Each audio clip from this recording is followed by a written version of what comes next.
कृष्णा कृष्णा हरे हरे, हरे राम राम राम हरे हरे।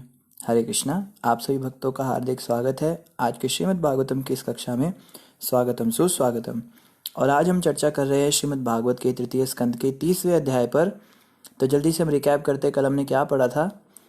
कल का जो टॉपिक था थोड़ा ज़्यादा ही डरावना हो गया था, बड़ा खौफनाक टॉपिक था। उसमें बताया था कि एक व्यक्ति जो एक आसक्त गृहस्थ होता है उसकी कैसा उसका जीवन होता है। जीते जी वो कितना परेशान रहता है। वो उन लोगों के लिए पैसा कमाता है जो लोग उसके पाप का भागीदारी भी नहीं लेते। फिर वो उन लोगों के लिए नर्क भी जाता है जिनके लिए उसने पैसा कमाया था, और वो लोग उसका साथ छोड़ देते हैं। जीवन भर वो उसी संसार में आसक्त रहता है, और अंत समय पे जब नर्क में जाता है तो उसको नाना प्रकार की यातनाएं सहन करनी पड़ती है। तो इसी श्रृंखला में आज हम पढ़ेंगे श्रीमद् भागवत तृतीय स्कंद अध्याय 30 और श्लोक संख्या 22 से हम प्रारंभ करेंगे। यहाँ पे कहा जा रहा है, अपराधी को चिलचिलाती धूप में गर्म बालू के रास्ते से होकर जाना पड़ता है, जिसके दोनों ओर दावाग्नि जलती रहती है। चलने में असमर्थता के कारण सिपाही उसकी पीठ पर कोड़े लगाते हैं और वह भूख तथा प्यास से व्याकुल हो जाता है। किंतु दुर्भाग्यवश रास्ते भर न पीने के लिए जल रहता है, न विश्राम करने के लिए कोई आश्रय मिलता है। बहुत ही बुरी हालत उसकी हो जाती है। इस प्रकार से उसको गरम गरम बालू पे चलाया जाता है, उसकी पीठ पे लगातार कोड़े बरसते हैं और चारों तरफ अग्नि लगी हुई है, और वो जो है घसीटते हुए उसको ले जाते हैं।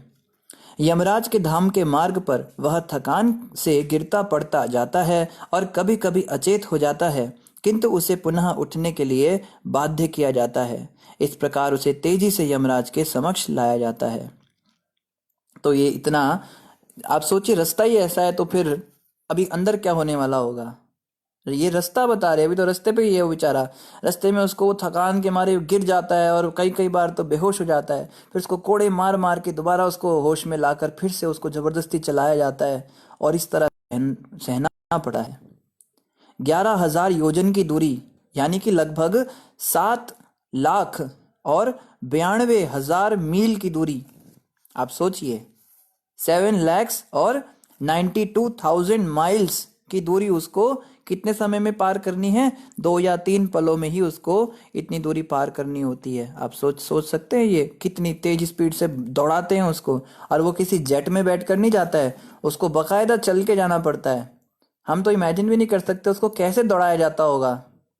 कितनी भयानक स्थिति है। और उसके बाद क्या होता है, फिर तुरंत उसे घोर यातना दी जाती है। पहुंचने के बाद फिर उसको जो है यातना शुरू हो जाती है, जिसे उसको सहना पड़ता है। अब वो वहां पे ये नहीं कह सकता कि क्यों पीट रहा है मुझे, क्यों मार रहे हो, हटो, हट जाओ। वहां पे कोई नहीं सुनता उसकी बात।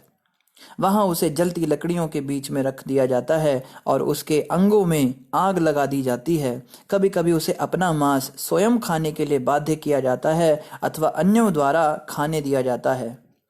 तो चारों तरफ लकड़ी लगा देते हैं और उसका शरीर जलाते हैं, जिंदा उसको जलाते हैं। और सोचिए उसके हाथ का मांस जो है, उसके हाथ पैर पक रहे हैं उसमें आग में। हमारे हाथ पर कभी जिसने कुकिंग की हो हल्का सा एक छींटा भी लग जाता है तेल का, गरम गरम तेल का, या गरम गरम पानी लग जाता है तो कितना दर्द होता है, सोचिए। और वहां पे अग्नि के ऊपर बकायदा उसके हाथ पैर पक रहे हैं और उसको मजबूर किया जाता है कि तुम खाओ अपने शरीर को। अपना ही मांस खाता है वो व्यक्ति, और दूसरे भी उसका मांस खाते हैं। नरक के कुत्तों तथा गधों द्वारा उसकी आंखें उसके जीवित रहते और देखते देखते निकाल ली जाती हैं, और उसे सांपों, बिच्छुओं, डांसों तथा अन्य काटने वाले जंतुओं से पीड़ा पहुंचाई जाती है। तो पहली बात तो ये समझने की सब कौन बता रहा है, ये सब कपिल भगवान बता रहे हैं। तो कोई ये ना सोचे तो मन गढ़ंत बातें हैं, अरे डरा रहे हमको, आंख बंद कर लो, हम कुछ नहीं है जी, कुछ नहीं है, तो किसने देखा नर्क, किसने, कुछ नहीं होता जी। अरे कितना आंख बंद करोगे। स्वयं श्री भगवान की बात बता रहे हैं, जिसने सृष्टि को बनाया है वो बता रहा है। जैसे भारत का प्रधानमंत्री अगर बताए कि तिहाड़ जेल के अंदर क्या क्या यातनाएं दी जाती हैं तो हर व्यक्ति मानेगा उस बात को, क्योंकि प्रधानमंत्री के नियम के अनुसार ही वो सब कार्य चल रहा है। तो इसी प्रकार से भगवान कृष्ण के, या भगवान कृष्ण के जो अवतार है कपिल भगवान, इनके ही आदेशानुसार ये कार्य होते हैं। इसलिए ये जो बातें बता रहे बिल्कुल प्रामाणिक बातें हैं। इसमें ये नहीं कोई सोचने की बात है कि ये तो ऐसी पता नहीं झूठ लिखा होगा, सच लिखा होगा। बिल्कुल ये सब होता है। क्या क्या बता रहे, कुत्ते गधे जो है उसको उसकी आंखें नोच लेते हैं, जीते जीते उसकी आंखें निकाल लेते हैं, और सांप बिच्छू उसको लगातार काट रहे हैं, डस रहे हैं, और बहुत पीड़ा उसको पहुंचाई जा रही है, बहुत जो है कष्ट हो रहा है उसको। फिर उसके अंग प्रत्यंग काट डाले जाते हैं और उसे हाथियों से चिरवा दिया जाता है। तो हाथी जो है उसको चीर देते हैं, उसके शरीर को, हाथ पैर उसके काट देते हैं। काटने का भी तरीका आपको पता ही है, कुल्हाड़ियों से काटते हैं हाथों को पैरों को, और बहुत उसको पीड़ा हो रही है।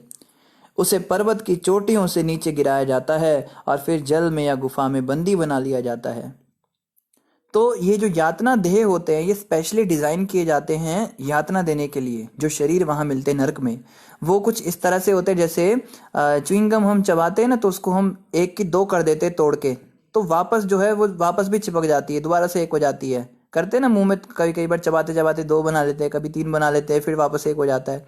तो यातना देह कैसे होते हैं, आपने सिर भी काट दिया ना उसका, तो बस तड़पेगा, वो तड़पेगा, तड़पते तड़पते फिर से उसका सिर जुड़ जाएगा, फिर से उसको काटो, फिर से तड़पेगा, फिर उसको जुड़ जाएगा, ऐसा होता है।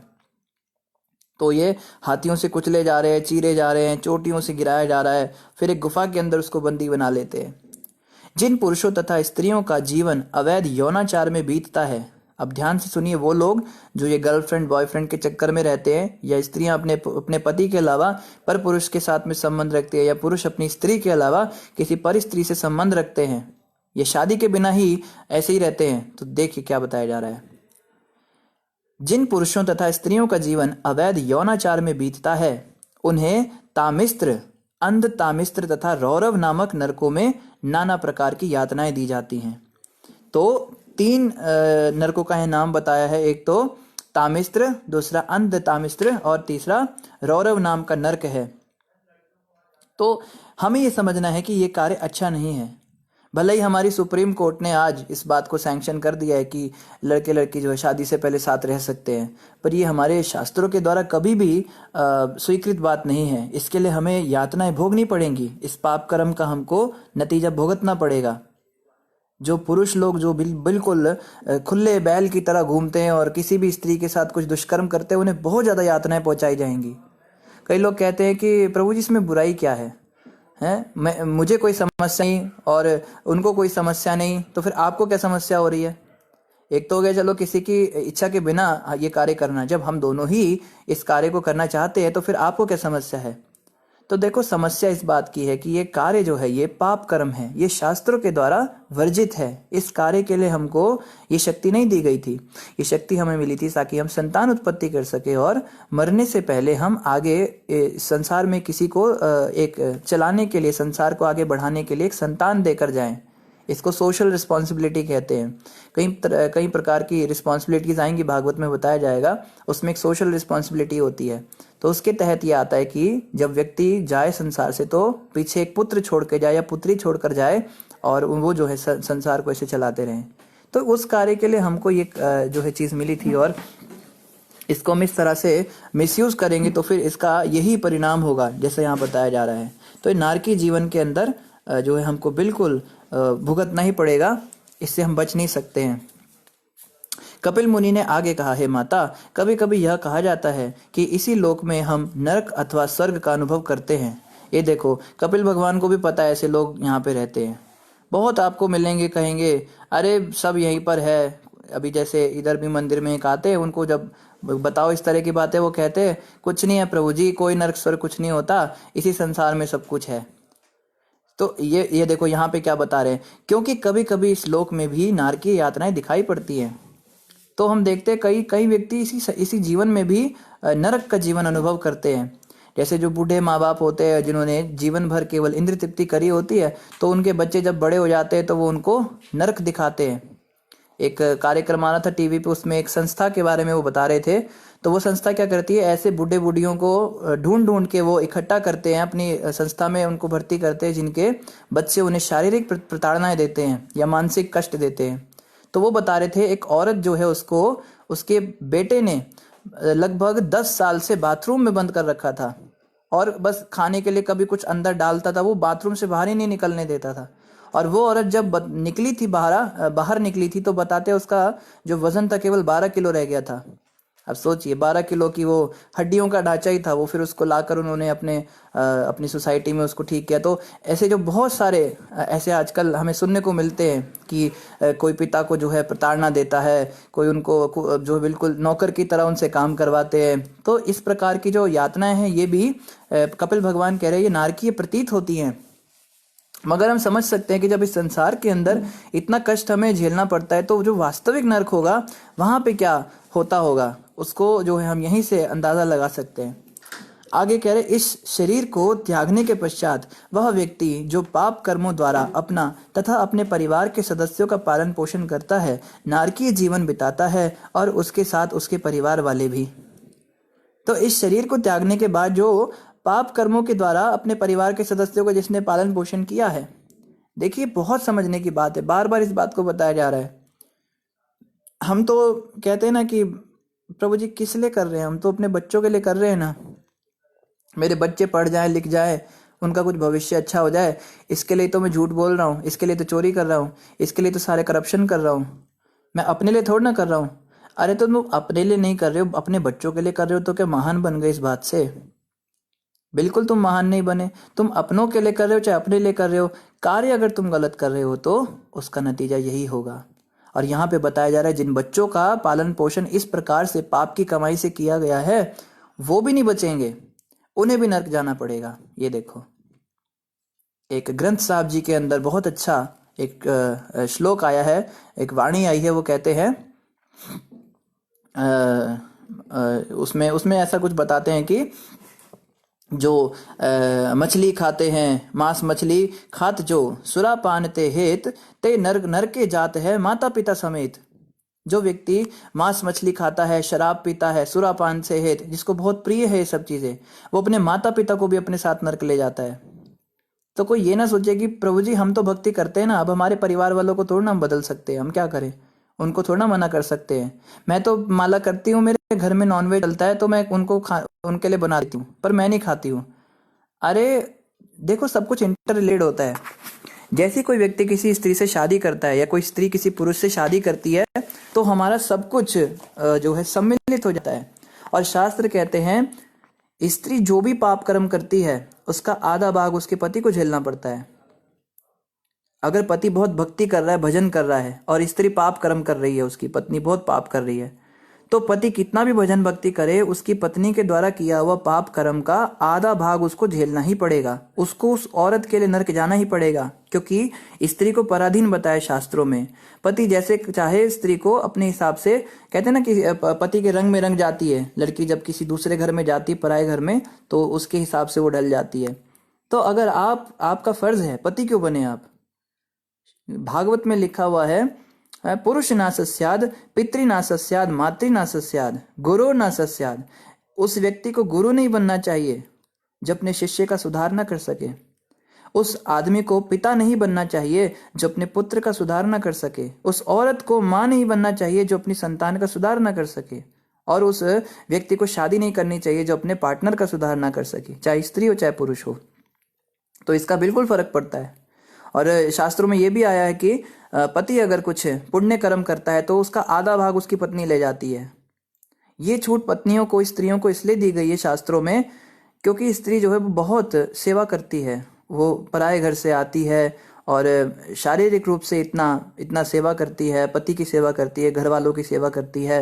तो शास्त्रों ने उसको छूट दी हुई है कि तुम इतना काम करती हो, तुमको घर में इतना काम रहता है, तुम्हें भजन भक्ति का समय तो इतना नहीं मिलता होगा, तो तुम्हारा पति जो भी भजन करेगा उसका आधा भाग तुम्हें बाय डिफॉल्ट मिल जाएगा। पर ये उन पत्नियों को मिलता है जो पति परायणा होती हैं, जो पति की सेवा करती हैं, जो पति के सिर पे नाचने वाली आजकल होती हैं, वो उंगली पे घुमाती है, इशारों पे नचाती हैं पति को। ऐसी स्त्रियों के साथ ये नहीं, जो पति परायणा होंगी। पति भी भक्त होना चाहिए। पति ही अगर मांस खाने वाला और शराब पीने वाला है तो बेचारी पत्नी भी क्या करेगी। तो आइडियल जो वैदिक स्टैंडर्ड था, प्रभुपाद जी कहते थे वैदिक standard is that wife should be the maid servant of husband and husband should be the servant of Krishna. पत्नी जो है वो पति की दासी के समान रहे और पति भगवान के दास के समान रहे। तो ये जो है आइडियल स्टैंडर्ड है। तो जब भक्त पत्नी होगी तो पुरुष ये थोड़ा ना सोचेगा इसका मैं भोग करूं। अरे वो कृष्ण की दासी है, वो कृष्ण की सेवा के लिए आई है, वो तो कृष्ण की गोपी है। इस भाव से जब पति अपनी पत्नी के साथ रहता है तो वो आइडियल जो है अच्छा गृहस्थ जीवन होता है। पर यहाँ पे जिस व्यक्ति की बात की जा रही है वो तो आसक्त गृहस्थ की बात की जा रही है, जो संसार में आसक्त है, पाप कर्म कर रहा है। तो उसके बारे में बताया, उसके परिवार के लोग भी उसके पीछे पीछे उनको भी आना पड़ता है, ऐसा यहाँ पे बताया जा रहा है। इस शरीर को त्याग कर वह अकेला नरक के अंधतम भागों में जाता है और अन्य जीवों के साथ ईर्ष्या करके उसने जो धन कमाया था वही पाथे के रूप में उसके साथ जाता है। तो जितने भी उसने गलत कर्म किए थे, ईर्ष्या द्वेष किए थे और पाप कमाया था, वो सारा का उसको हिसाब देना पड़ेगा। यहाँ पे उसका अब बुरा हाल होगा। नरक के अंदर अंधतम भागों में जाएगा, जब बिल्कुल अंधेरे काल कोठरी के अंदर।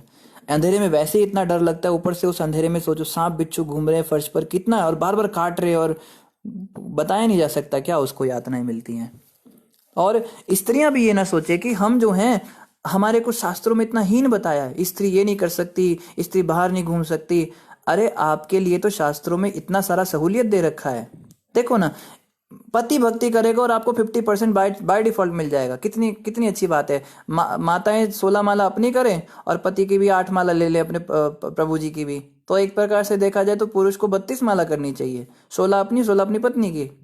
और कोई ये नहीं कह सकता प्रभु जी मेरी इच्छा नहीं है अपनी पत्नी को देने की, तो मैं मना कर देता हूँ भगवान को। आपको देना ही पड़ेगा, क्योंकि आप उनकी सेवा स्वीकार कर रहे हैं, वो सेवा कर रही है आपकी। तो स्त्रियों के लिए बहुत सहूलियत दे रखी है शास्त्रों में। ये बिल्कुल नहीं सोचना चाहिए कि हमारे शास्त्र भेदभाव करते हैं। हम तो स्त्री को माँ के रूप में देखते हैं। हमारी माँ दुर्गा माता है और सरस्वती माता है, जितनी भी माताएं ये हैं, ये सब स्त्री ही तो हैं। तो कौन कहता है कि स्त्रियों को सनातन धर्म में, अरे जो हिजाब पहना के रखते हैं उनको बुरखे में रखते हैं, मुंह भी नहीं खुलना चाहिए है, केवल जीवन में 5 ही पुरुषों से वो बातें कर सकती हैं। एक तो अपने पति से, दूसरा अपने पुत्र से, तीसरा अपने पिता से, चौथा अपने भाई से और 5वां अपने ससुर से। बस इन 5 पुरुषों के अलावा किसी से बात तक नहीं कर सकती वो, सीधा उसको चाबुक लगते हैं। उस धर्म के अंदर जाकर तो आप बोल नहीं सकते, वहां तो कुछ बोलने ही नहीं दिया जाता, कुछ बोलोगे तो सीधा गला ही उड़ा देंगे। यहाँ पे आप बड़ी बड़ी बातें करते हो। पीछे एक मंदिर के अंदर अगर स्त्रियों का जाना वर्जित कर दिया तो उस औरत ने इतना बड़ा हंगामा कर दिया। दुनिया के कितने सारे ऐसे ये हैं मस्जिदें हैं जहाँ पर स्त्रियों को जाना अलाउड है, बताइए। तो वहां पे आप कुछ बोल नहीं सकते यहाँ पे। और देखो उसके पीछे भी कारण था। शनि मंदिर में स्त्रियों का क्या मतलब है बताइए, हनुमान जी के मंदिर में स्त्रियों का क्या मतलब है। ये ब्रह्मचारी हैं। ब्रह्मचारी जो होते हैं, नैष्टिक ब्रह्मचारी जो होते हैं, उनके लिए शास्त्रों में वर्जित होता है स्त्री का मुख भी देखना। जो सबसे स्ट्रिक्ट ब्रह्मचारी होते हैं वो किसी स्त्री का चेहरा भी नहीं देखते। वो क्यों नहीं देखते? वो ये नहीं कि स्त्रियों से घृणा करते हैं, वो स्त्रियों से घृणा नहीं करते क्योंकि वो भी तो एक स्त्री से ही आए ना। माँ से ही तो, माँ के पेट से ही तो सब हम जन्मे हैं। तो हम स्त्री से घृणा करने की तो बात हो ही नहीं सकती। वो इसलिए ऐसा होता है क्योंकि स्त्री को जो है अग्नि के समान बताया है शास्त्रों में, और पुरुष को मक्खन के समान बताया है। चाहे पुरुष कितना भी उम्र का हो, स्त्री कितनी भी उम्र की हो, स्त्री अग्नि और पुरुष मक्खन ही रहते हैं। इन दोनों का जब संयोग होता है, जब भी स्त्री किसी पुरुष के निकट आती है तो मक्खन पिघलता ही पिघलता है। इसीलिए जो ब्रह्मचारी होते, स्ट्रिक्ट ब्रह्मचारी होते हैं, वो स्त्रियों का मुख दर्शन भी नहीं करते, वो दूर रहते हैं उनसे, उनको माँ की भावना रखते हैं। तो इसलिए बोला जाता है भाई आप उनको क्यों स्पर्श कर रहे हो जाके।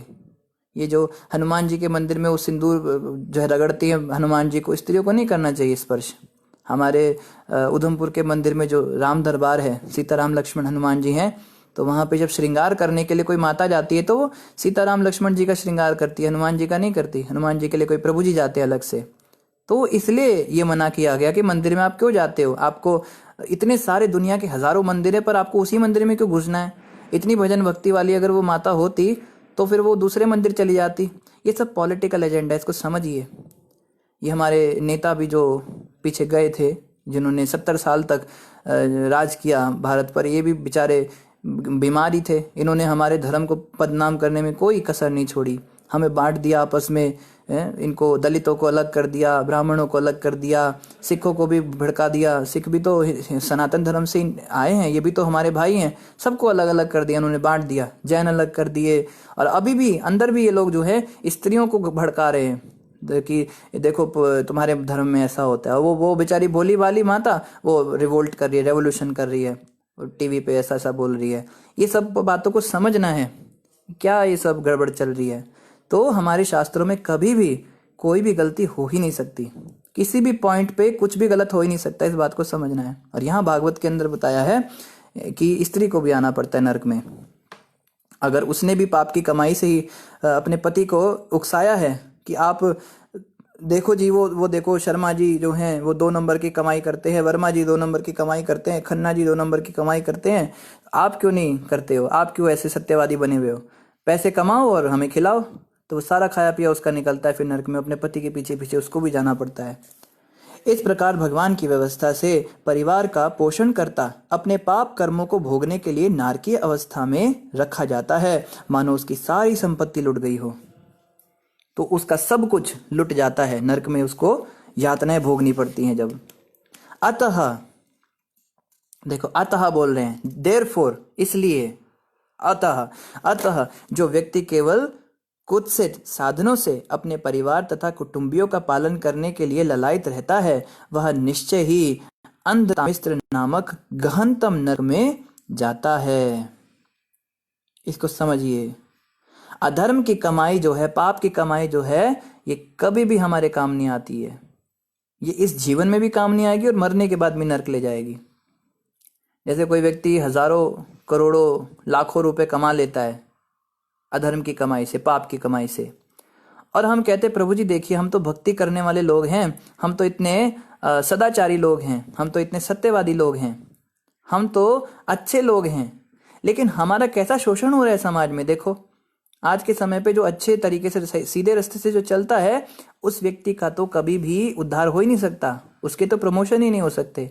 और वो देखो, वो मेरा कुलीग है, मेरे सामने वो बॉस की चापलूसी करके और उल्टे पुल्टे काम करके देखो कितनी पोस्ट ऊपर पहुंच गया। या बिजनेसमैन कहेगा देखो वो बिजनेस पार्टनर मेरा, उसने देखो ऐसे तिगड़म लगाए, चक्रियां घुमाई, 2 नंबर 3 नंबर काम किए और आज वो देखो कितना पैसा कमा रहा है।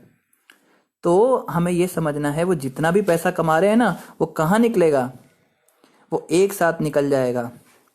एक ऑक्सीजन मास्क लगेगा नाक के ऊपर और 1 घंटे का उसका सीधा सा 50,000 रुपए का बिल बनेगा। यही तो होता है, पाप की कमाई करने वालों का पैसा यही निकलता है।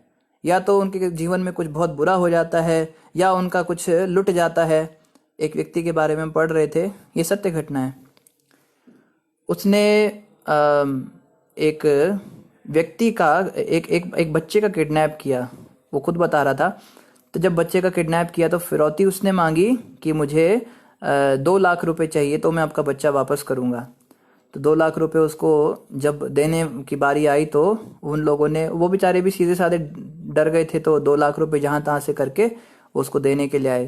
तो उसका बच्चा जैसे ही उसने छोड़ा, 2 लाख रुपए ब्रीफ केस के अंदर, अब गाड़ी के अंदर बैठा घर जा रहा है, सोच रहा है इस पैसे से ये करूंगा, इस पैसे से वो करूंगा, सो करूंगा, बहुत सारे उसने प्लान बनाए। घर जाके उसको पता लगा कि उसका बेटा जो है एक एक्सीडेंट में बहुत ज़्यादा जख्मी हो गया, उसका खुद का बेटा।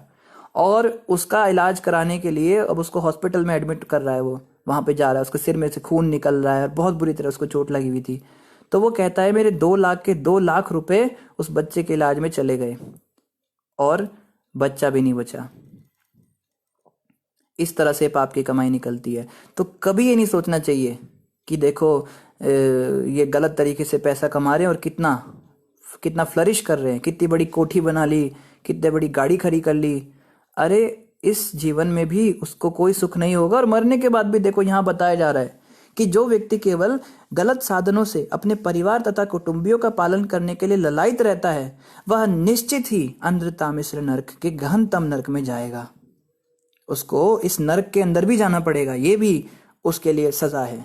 जीते जी भी दुखी और मरने के बाद भी दुख ही दुख, अंधकार ही होगा उसके जीवन में। तो इसलिए कभी भी हमारे दिमाग में ये वाला डाउट नहीं आना चाहिए, क्या फायदा राजा हरिश्चंद्र बन के, क्या फायदा सीधे रास्ते पर चल के। तो ये फायदा जो है ये बाद में दिखाई देगा।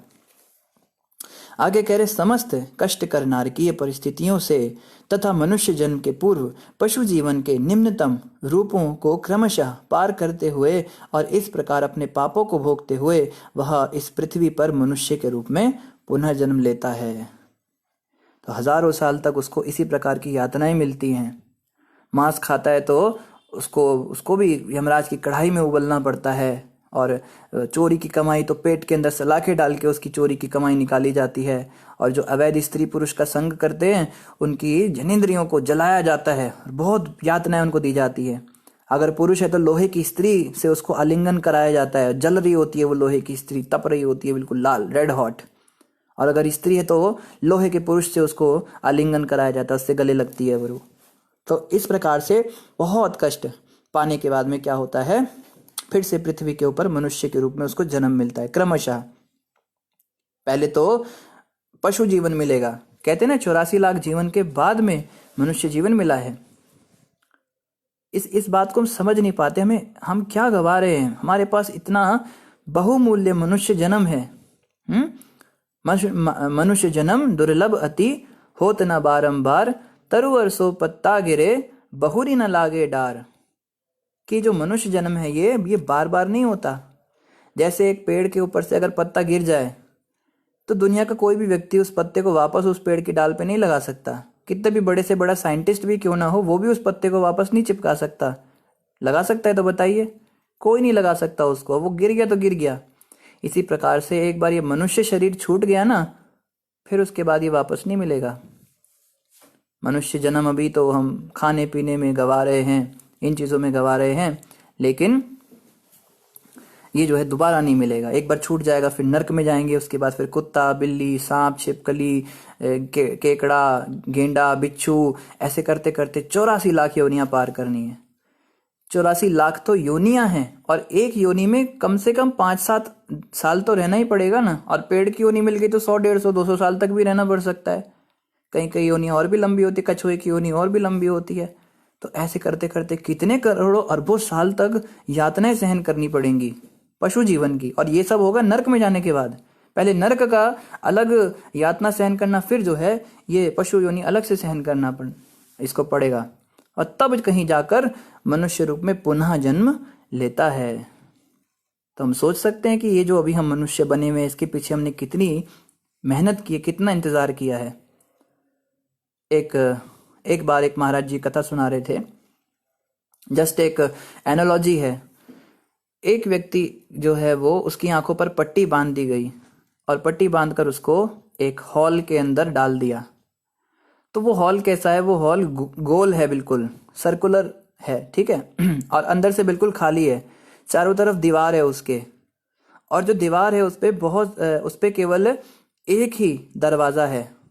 मतलब उसमें 84 लाख दरवाजे मान लीजिए। एक ऐसे वो एक हॉल के अंदर है, वो पूरा गोलाकार में हॉल है, और अंदर से बिल्कुल खाली है, और चारों तरफ जो दीवार लगी हुई है उसमें 84 लाख दरवाजे हैं।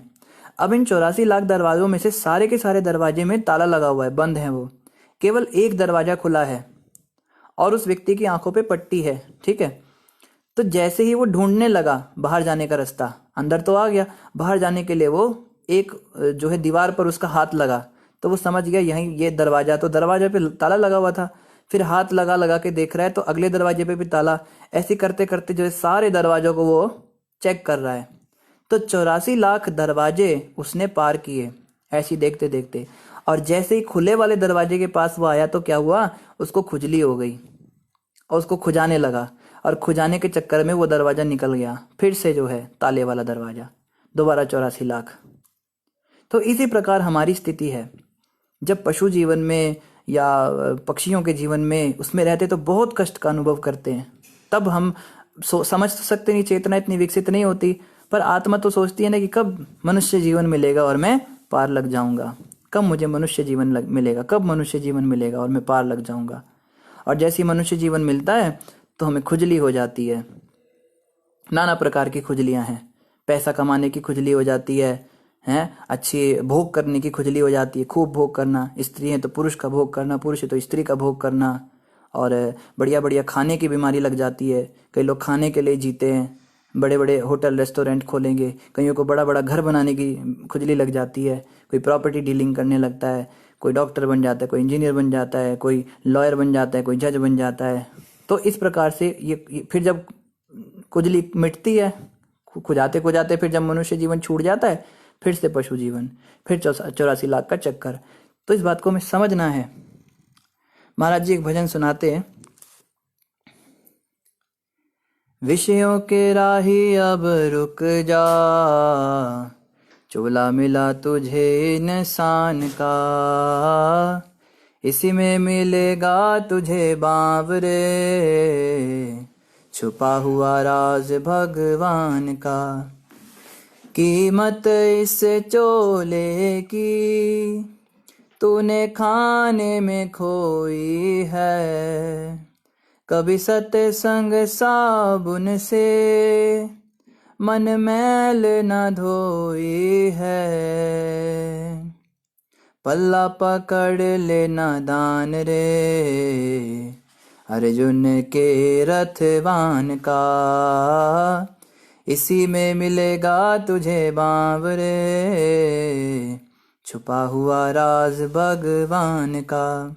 ऐ राही संभल जा अब, ये दुनिया फानी है, संसार में रह जाती कर्मों की कहानी है,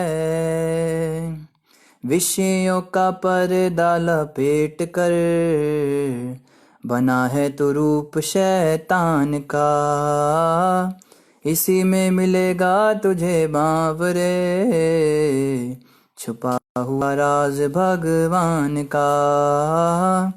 विषयों के राही अब रुक जा, चोला मिला तुझे इंसान का।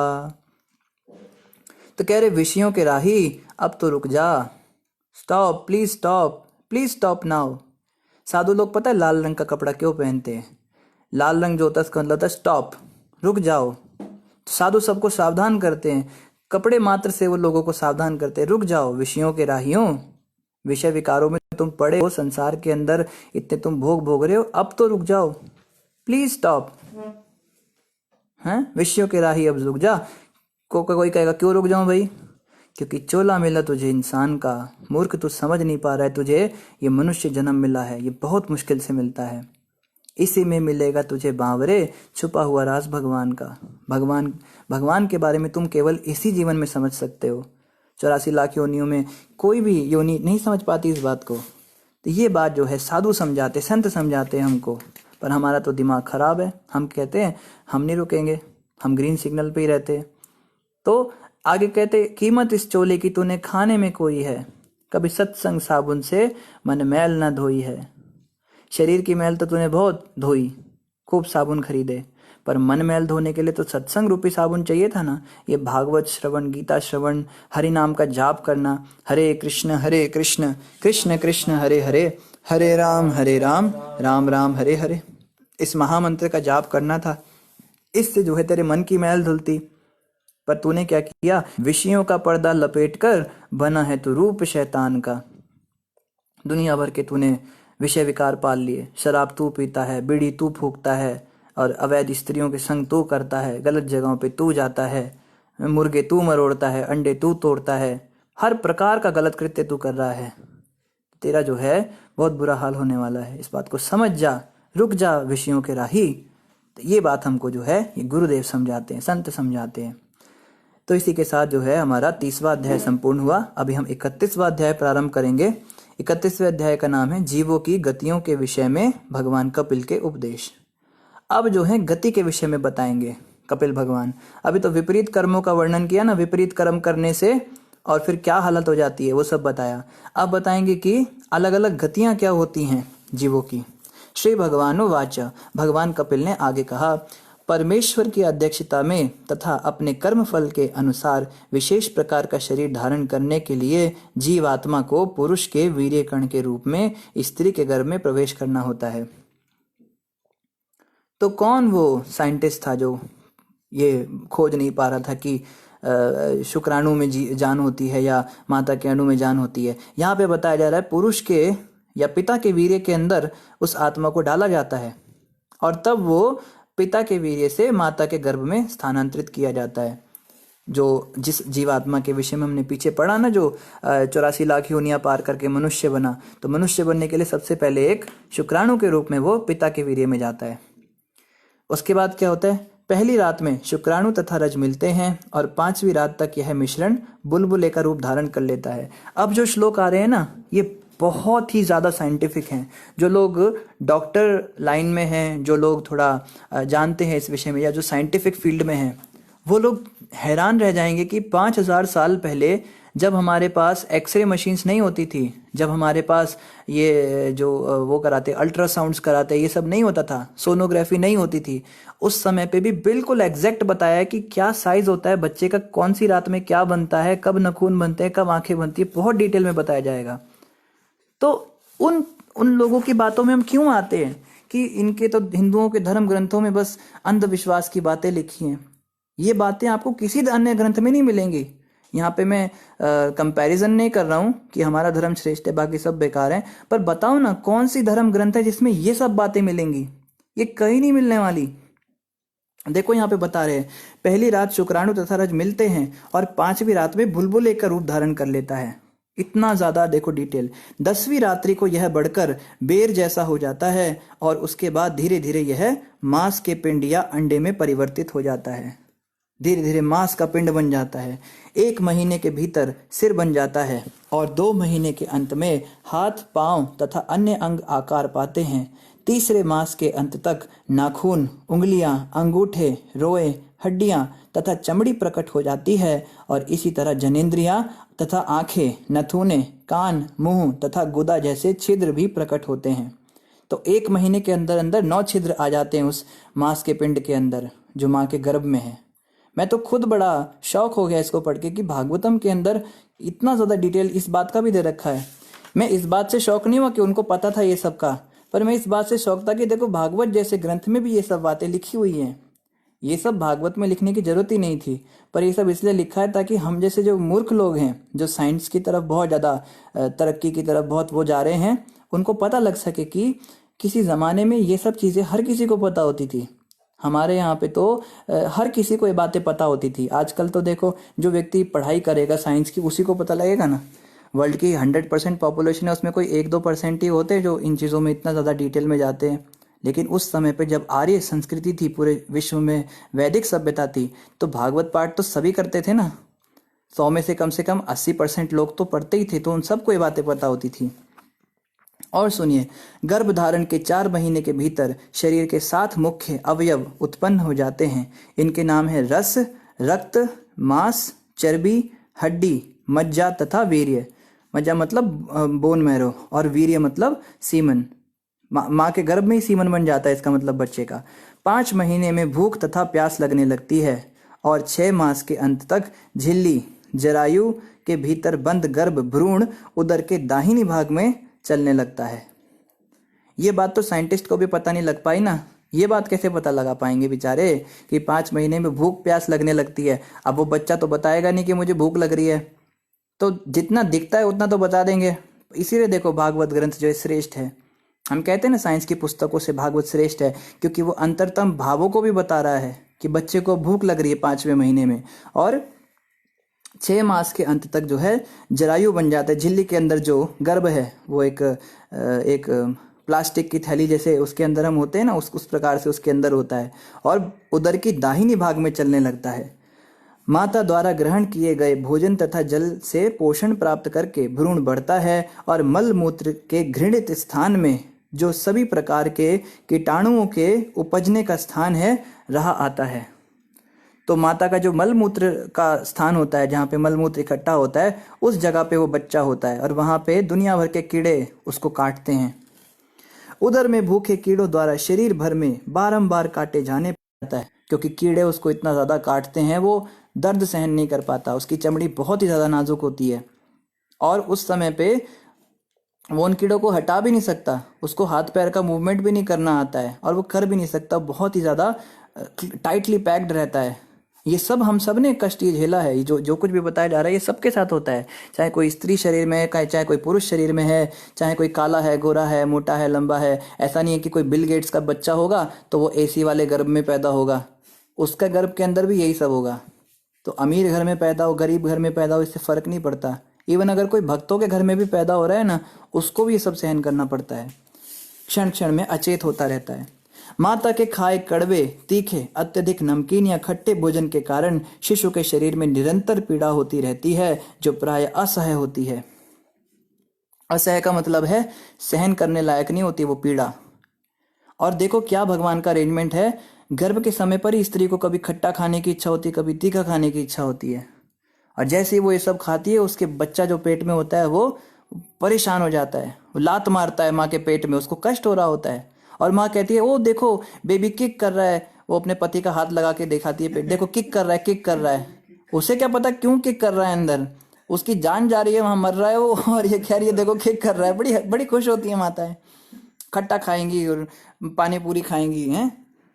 झिल्ली से लिपटे और बाहर से आंतों द्वारा ढका घिरा हुआ शिशु उदर में एक ओर पड़ा रहता है, पेट की एक तरफ वो झिल्ली के अंदर पड़ा रहता है, उसका सिर उसके पेट की ओर मुड़ा हुआ रहता है और उसकी कमर तथा गर्दन धनुषाकार में मुड़े रहते हैं। तो अब उसका पूरा वो भी बताया जा रहा है कैसा दिखता है, तो बता रहे धनुष के समान उसका गर्दन और कमर ये धनुष आकार में रहती है। आप सभी ने लगभग शायद फोटो देखी ही होगी फीटस की, वो पेट में जो गर्भ में बच्चा होता है उसका सिर जो है अंदर की तरफ होता है और धनुष के जैसा उसका कमर का शेप होता है उस समय पे। इस तरह शिशु पिंजड़े के पक्षी के समान बिना हिले डुले रह रहा होता है। उस समय यदि शिशु भाग्यवान हुआ तो उसे विगत 100 जन्मों के कष्ट स्मरण हो आते हैं और वह दुख से आहें भरता है। भला ऐसी दशा में मन शांति कैसे संभव है? कपिल भगवान बता रहे हैं अगर कोई भाग्यशाली हुआ बच्चा तो उसको अपने 100 जन्म याद आ जाते हैं गर्भ के अंदर, और 100 जन्म में जो कष्ट उसने भोगे वो सब उसको याद आते हैं। तो साइंटिस्ट तो कहते हैं अनकॉन्शियस होता है बच्चा, पर यहाँ बताया जा रहा है नहीं, उसमें चेतना होती है, उसको सब समझ में आ रहा है। चाहे कोई मुसलमान के पेट में हो, चाहे कोई क्रिश्चियन के पेट में हो, चाहे कोई सिख के पेट में हो, जैन के पेट में हो, कोई आदिवासी के पेट में हो, किसी के भी बस मनुष्य होना चाहिए। अगर मनुष्य के पेट में कोई बच्चा है तो उसको सब कुछ पता होता है कि पिछले जन्मों में कैसे मैंने कष्ट भोगे हैं और भगवान कौन है, कृष्ण ही भगवान है, ये सबको पता होता है। वो तो पेट से बाहर निकल के जिस परिवार में आ गया वो अपने हिसाब से उसको कोई मुसलमान बना देता है, कोई ईसाई बना देता है, कोई कुछ बना देता है, कोई कुछ बना देता है। लेकिन पेट के अंदर बच्चे को सारा ज्ञान होता है। गर्भ में जब तक बच्चा होता है 100 जन्म मैंने कैसे कैसे मेरे बिताए हैं, हर बार मृत्यु हुई है, क्या क्या कष्ट मुझे हुआ, यमराज ने कैसे कैसे दंड दिया, उसको सब याद रहता है।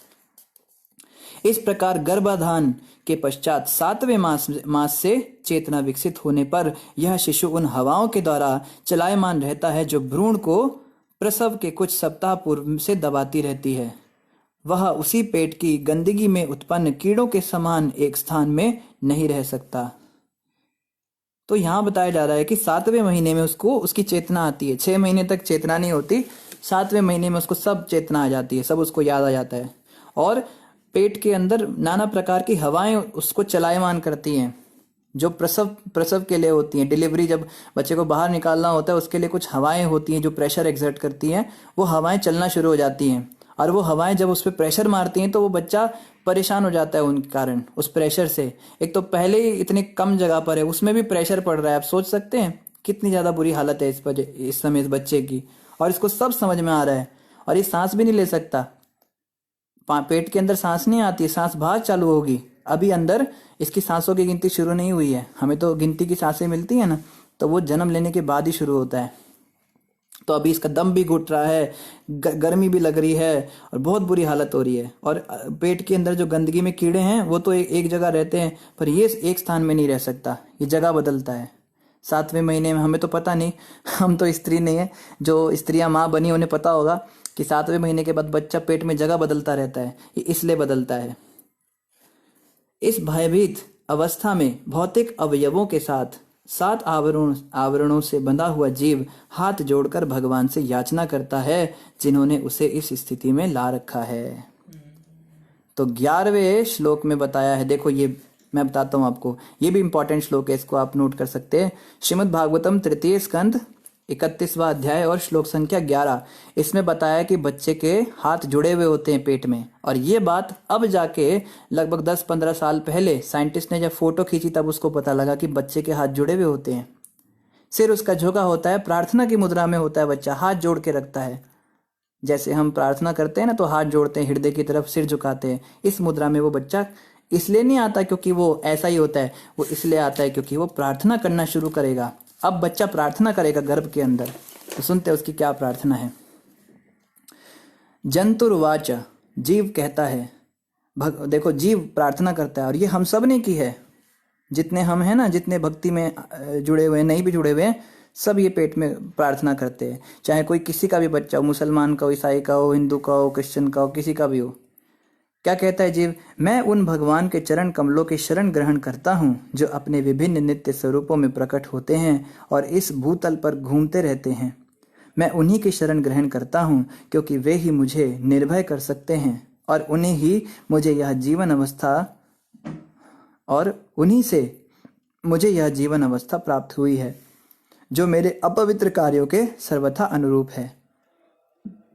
तो पेट के अंदर बच्चा कह रहा है मैं भगवान की शरण ग्रहण करता हूँ और मैं इस बात को मानता हूँ कि मेरे ही कर्मों के कारण मुझे यहाँ पे आना पड़ा, लेकिन प्रभु की इच्छा से अब इस पेट के गर्भ में मैं आया हूँ। इस अवस्था में मैं बहुत दुखी हूँ, कृपा करके वो मुझे अभय दान दे, मुझे निर्भय करे। मैं बहुत डर रहा हूँ, मुझे बहुत डर लग रहा है, यहाँ पे बहुत घबरा रहा हूँ मैं। और आगे क्या कहता है? मैं विशुद्ध आत्मा अपने कर्म के द्वारा बंधा हुआ माया की व्यवस्थावश इस समय अपनी माता के गर्भ में पड़ा हुआ हूँ। मैं उन भगवान को नमस्कार करता हूँ जो यहाँ मेरे साथ हैं, किंतु जो अप्रभावित हैं और अपरिवर्तनशील हैं।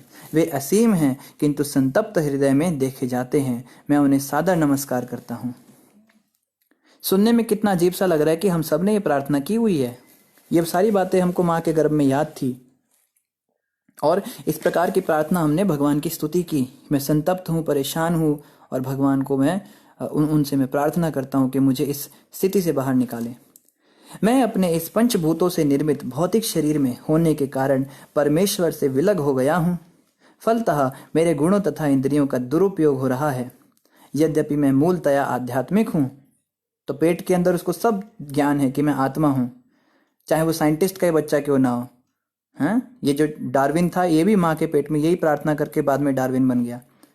क्योंकि ऐसे भौतिक शरीर से रहित होने के कारण भगवान प्रकृति तथा जीव से परे हैं और चूंकि उनके आध्यात्मिक गुण महिमामय हैं, अतः मैं उन्हें नमस्कार करता हूँ। जीव आगे प्रार्थना करता है। जीवात्मा प्रकृति के वशीभूत रहता है और जन्म तथा मरण का चक्कर बनाए रखने के लिए कठिन श्रम करता रहता है। यह बद्ध जीवन भगवान के साथ अपने संबंध की विस्मृति के कारण है। अतः बिना भगवान की कृपा के कोई भगवान की दिव्य प्रेम भक्ति में पुनः किस प्रकार संलग्न हो सकता है? भगवान की कृपा के बिना कोई व्यक्ति भक्ति में नहीं लग सकता। कितना अच्छा लग रहा है ना सुनने में, भागवत के अंदर वो श्लोक भी जो हमने बोले हैं। ऐसे तो हम सुनते हैं नारद उवाचा, शिव उवाचा, भगवान उवाचा, अर्जुन उवाचा। आज हमारा भी उवाचा आ गया है हमने हमारे भी श्लोक आ गए, हमने भी बोले हैं ये। भगवान के आंशिक स्वरूप अंतर्यामी परमात्मा के अतिरिक्त और कौन समस्त चर तथा अचर वस्तुओं का निर्देशन कर रहा है? वे काल की इन तीनों अवस्थाओं भूत, वर्तमान तथा भविष्य में उपस्थित रहते हैं। अतः बद्ध जीव उनके ही आदेश से विभिन्न कर्मों में रत है और इस बद्ध जीवन के तीन तापों से मुक्त होने के लिए हमें उनकी ही शरण ग्रहण करनी होगी।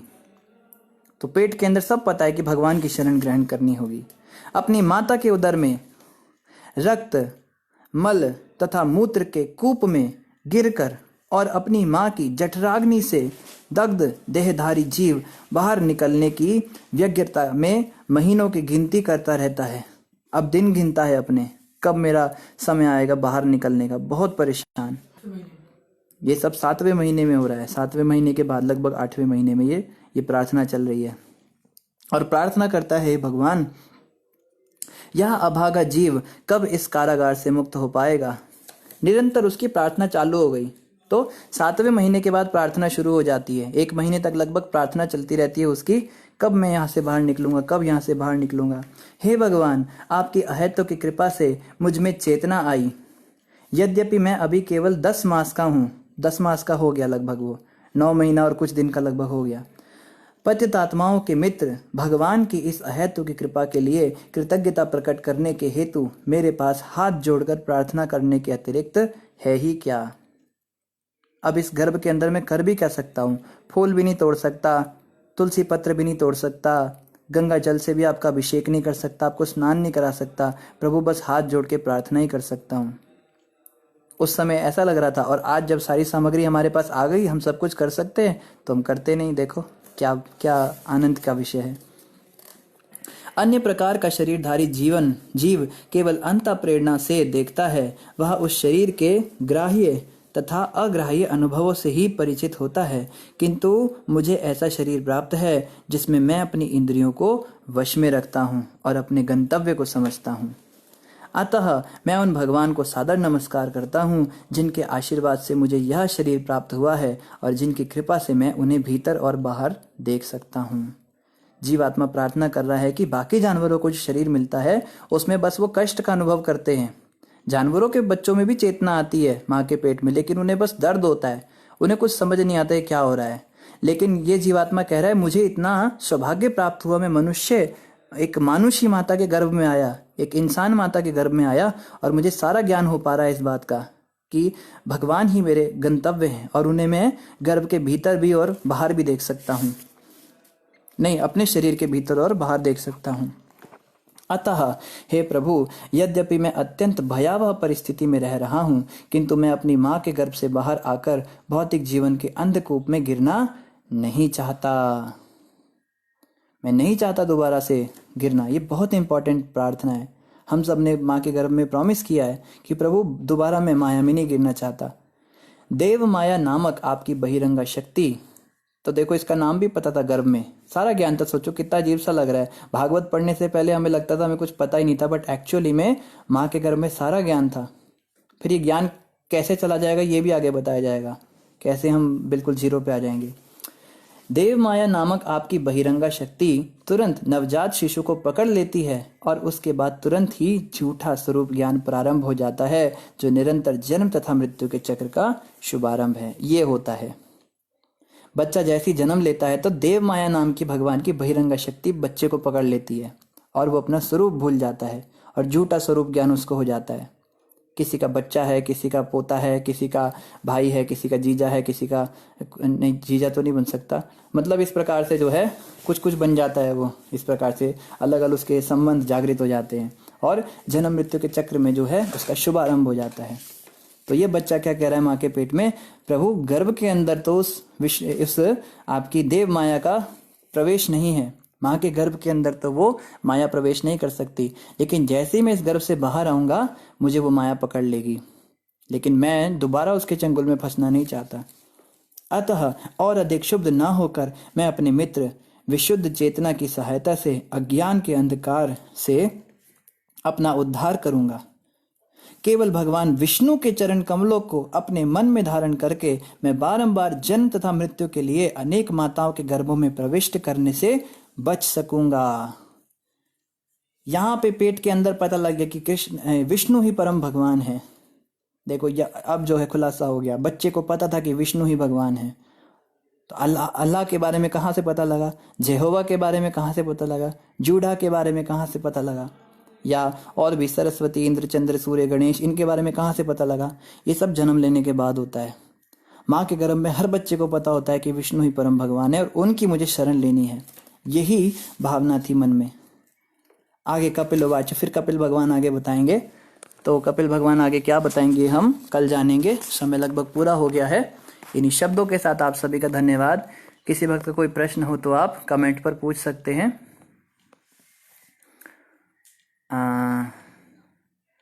दानिश कश्यप जी कह रहे हैं सूक्ष्म शरीर कहाँ जाता।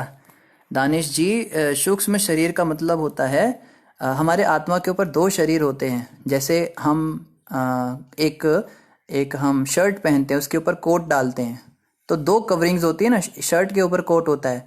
तो कोई व्यक्ति कोट बदल रहा है, हर रोज कोट बदल रहा है, लेकिन शर्ट नहीं बदलता, नहाता नहीं है, मतलब शर्ट पहन के रखता है वो, और शर्ट जो है वो मरने के बाद ही उसकी बदली जाती है, ऐसा आप समझिए। तो इसी प्रकार से आत्मा जो है उसके ऊपर एक सूक्ष्म शरीर होता है, फिर उसके ऊपर ये स्थूल शरीर होता है। ये जो शरीर है ना, जो पंच महाभूत से बना है, अग्नि, पृथ्वी, जल, वायु, आकाश, जिसमें आंखें, कान, नाक, मुंह, ये जो है ये वाला शरीर, इसको स्थूल शरीर कहते हैं। तो जीव की जब मृत्यु होती है तो ये स्थूल शरीर चेंज हो जाता है, कभी कुत्ते का हो जाता है, कभी बिल्ली का हो जाता है, लेकिन जो सूक्ष्म शरीर है आत्मा के ऊपर जो इसके अंदर है, वो जो है वो कभी चेंज नहीं होता। वो कब चेंज होता है? वो तब चेंज होता है जब आत्मा की मुक्ति हो जाती है संसार से, जब भगवान के धाम चले जाते हैं। तो सूक्ष्म शरीर किससे बनता है? सूक्ष्म शरीर बनता है मन, बुद्धि और अहंकार से। मन, बुद्धि और अहंकार, ये चीजें हम देख नहीं सकते पर ये होती हैं और ये सेम रहती है हर शरीर में। तो ये जो सूक्ष्म शरीर है, इसके साथ ही व्यक्ति नरक में जाता है, और नरक के अंदर जो हमने बताया विशेष प्रकार का शरीर मिलता है, वो स्थूल शरीर होता है, लेकिन सूक्ष्म शरीर यही रहता है। यही शरीर कंटिन्यू रहेगा। किसी भी योनि में चले जाइए, किसी भी लोक में चले जाइए, स्वर्ग में भी चले जाइए, सूक्ष्म शरीर चेंज नहीं होता। सूक्ष्म शरीर तब भी चेंज होता है जब कोई व्यक्ति वैकुंठ चला जाता है या गोलोक चला जाता है। और इनके अलावा हरे कृष्णा सेंटर सांबा कह रहे हैं one of the best chapters of Bhagavatam. बिल्कुल, ये भागवतम का बहुत ही साइंटिफिक चैप्टर है, ये वाला भी और इससे पिछले वाला भी। बहुत ज़्यादा आई ओपनिंग चैप्टर मैं इसको कहूँगा, आंखें खोल देने वाला चैप्टर है। मतलब इतना कुछ सुनने के बाद भी अगर कोई व्यक्ति भक्ति नहीं करेगा, उसकी आंखें नहीं खोलेंगी, तो उसको तो फिर क्या कहा जाए बताइए। सब कुछ भागवत में इतना डिटेल में एक्सप्लेन किया, ऐसा ऐसा ऐसा होता है, उसके बाद भी अगर कोई व्यक्ति भक्ति ना करे तो उसके बारे में क्या कहा जाए फिर। निधि माता कह रही है, प्रभु जी अगर पति बुरे कर्म करे तो क्या पत्नी को भी सजा मिलती है, चाहे पत्नी कृष्ण भक्त ही क्यों ना हो? निधि माता, आपके लिए बहुत अच्छी खुशखबरी है, पति के किसी बुरे कर्म का फल पत्नी को नहीं मिलता, लेकिन पत्नी अगर बुरे कर्म करे तो पति को मिलेगा, ऐसा विधान है शास्त्रों में। और पति अगर कोई, इनफैक्ट अगर पत्नी भक्ति करती है, यानी आप जो भी भक्ति करोगे या जिसके लिए भी आप प्रश्न पूछ रहे हो, वो अगर भक्ति करेंगी तो उसका सारा बेनिफिट उन्हीं को मिलेगा, पति को कुछ नहीं जाएगा। लेकिन पति अगर भक्ति करेगा तो उसका आधा पत्नी को चला जाएगा। ये शास्त्रों में दिया है पत्नियों के लिए, तो सभी माताओं के लिए बड़ी ये खुशखबरी है। कीर्ति माता कह रही है, प्रभु जी क्या स्त्री योनि पाप योनि होती है? माता, अगर स्त्री योनि पाप योनि होती तो उसको इतनी सारी फैसिलिटीज क्यों दी जाती? पाप योनि कहते भी हैं उसको, ये इसलिए होता है क्योंकि स्त्री का जो शरीर होता है वो, उसमें महीने महीने में उसको बहुत कष्ट झेलना पड़ता है, और भी बहुत सारे कारण होते हैं। उसमें ईर्ष्या ज़्यादा होती है, ईर्ष्यालु योनि होती है, और काम वासना भी पुरुषों के मुकाबले 8 गुना अधिक होती है स्त्रियों के अंदर। तो इसलिए जो स्त्री योनि है वो थोड़ी सी मुश्किल योनि होती है। तो पर ऐसा कुछ नहीं है, आजकल पुरुषों में भी ये सब देखा जाता है, कोई खास फर्क नहीं है, स्त्री हो पुरुष हो। जो व्यक्ति भक्त नहीं है ना, वो बेकार है, बस हमें ये समझना है।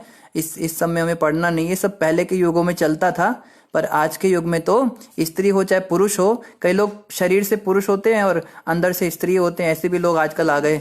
या कोई बाहर से स्त्री होती है, अंदर से पुरुष होते हैं। अब उसके बारे में हम क्या बोले, वो स्त्री है या पुरुष है, उसको शास्त्रों में हम निकालेंगे तो तो ये पुराने जमाने में होता था। आजकल के लिए क्या है, जात पात पूछे नहीं कोई, हरि को भजे सो हरि का होए। बस हमें भगवान का भजन करना है, भक्ति करनी है। कोई स्त्री शरीर में हो या पुरुष शरीर में हो, इसमें कोई लिंग भेद नहीं, कोई जाति भेद नहीं, कोई भी भक्त बन सकता है। इतनी महान महान स्त्रियां भी भक्त हुई हैं, जैसे शबरी इतनी बड़ी भक्त हुई भगवान की, और ये विदुरानी इतनी बड़ी भक्त हुई, कृष्ण भगवान उनके छिलके खाने के लिए आए थे। और पिशीमा अभी प्रभुपाद जी की जो बहन थी वो इतनी बड़ी भक्त हुई हैं। पिशीमा के गौर निताई एक पुस्तक है, उसमें इतनी सारी उनकी लीलाएं हैं। और ब्रिज के संतों में बहुत सारी, मीराबाई हैं, मीराबाई का उदाहरण तो दुनिया देती है। तो एक रानी रत्नावती हुई हैं, एक कर्माबाई हुई हैं, इतनी सारी स्त्रियां भक्त हुई हैं। तो इससे फर्क नहीं पड़ता कोई स्त्री शरीर में पुरुष शरीर में है। जो भक्ति नहीं करता वो व्यक्ति पापी है, जो भक्ति करता है वही व्यक्ति जो है वैष्णव है, वो ब्राह्मण से भी श्रेष्ठ है। अशोक प्रभु कह रहे हैं, प्रभु जी धर्म का मूल क्या है? प्रभु जी धर्म का मूल है शास्त्र। वैसे तो गुरु महाराज कहते हैं दया धर्म का मूल है, पाप मूल अभिमान, जहाँ दया तहाँ धर्म है। नहीं, जहाँ पता नहीं ऐसे कुछ था, जहाँ पाप तथा वहाँ पे कष्ट है, जहाँ धर्म वहाँ आप, ऐसे कुछ है। तो भगवान कृष्ण कहते हैं कि दया ही धर्म का मूल है। ऐसा गुरु महाराज के मुख से हमने सुना है कि जिस व्यक्ति के हृदय में दया है वही व्यक्ति धार्मिक कृत्य कर सकता है। पर अगर आप फिलॉसफिकली पूछ रहे हैं तो शास्त्र ही धर्म का मूल है। वेदों के अंदर जो बातें बताई वही धर्म है, धर्मशास्त्रों में जो भागवत में, भगवत गीता में बातें बताई वही धर्म है, और जो उसमें मना किया है वही अधर्म है। बस सिंपल सा फॉर्मूला है।